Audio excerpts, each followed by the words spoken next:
देश 15 अगस्त 1947 को हमारा आजाद हुआ। यादव जी ने बताया सैकड़ों वर्षों तक मुगलों के आक्रमणों से ग्रस्त रहे। फिर अंग्रेज आए, अंग्रेजों की गुलामी झेली और उसके पश्चात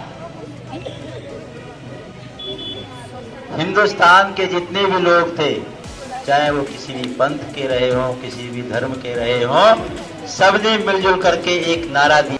स्वतंत्रता के पश्चात हमारे देश में अनेक प्रकार की जो समस्याएं थी और सबसे पहली जो समस्या थी वह समस्या थी भूखमरी की समस्या।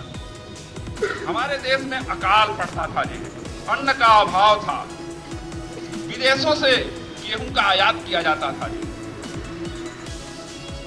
उस समय की सरकारों ने इस समस्या को दूर करने के लिए अनेक योजनाएं लाई, चाहे वो पंचवर्षीय योजना हो, हरित क्रांति हो, बड़े बड़े बांधों का निर्माण किया गया, स्टील प्लांटों की स्थापना की गई है और धीरे धीरे करके देश आत्मनिर्भर होने लगा।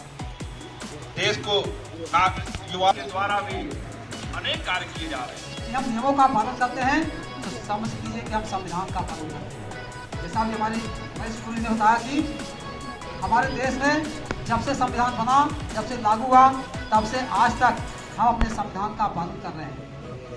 यदि हम संविधान का पालन ना करें तो संविधान अपने आप जो है खतरे में पड़ जाता है।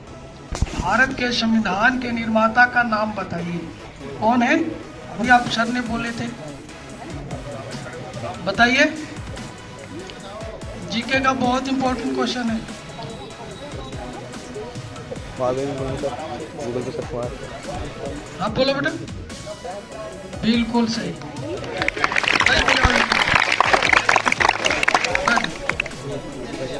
अच्छा ये बताइए, ये भी जान लीजिए, किस राज्य से ये, किस राज्य में इनका जन्म हुआ था, मालूम है? नहीं मालूम, ये जान लीजिए मध्य प्रदेश के थे, ठीक है।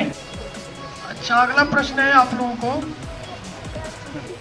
भारत के संविधान के अध्यक्ष कौन थे? अभी सर ने बताए थे, यादव साहब भाषण सुने होंगे,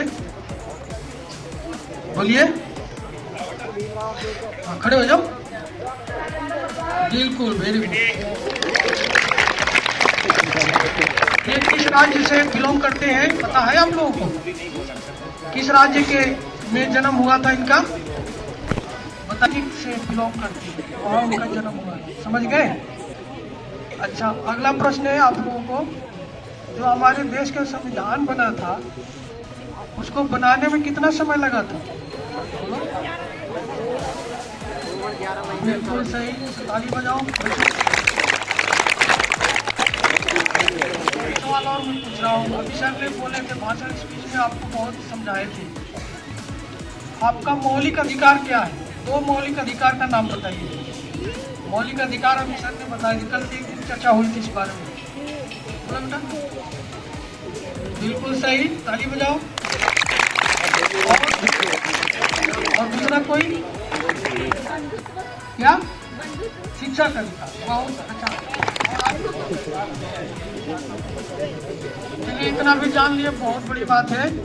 एक बात और है, जैसे ये शिक्षा का अधिकार में एक बात और आता है, 1 से 14 वर्ष के बच्चों को निःशुल्क शिक्षा है, ये भी जान लीजिए। कहीं भी बच्चे आते हैं स्कूल में, उनको कोई शुल्क नहीं लगता है, ये भी उनका अधिकार है, राइट है, ठीक है। अब मैं आप लोगों को थोड़ा बसंत पंचमी के बारे में बताता हूँ। माता सरस्वती क्या है? ज्ञान की देवी हैं। उनसे क्या मिलता है उनकी आराधना करने से?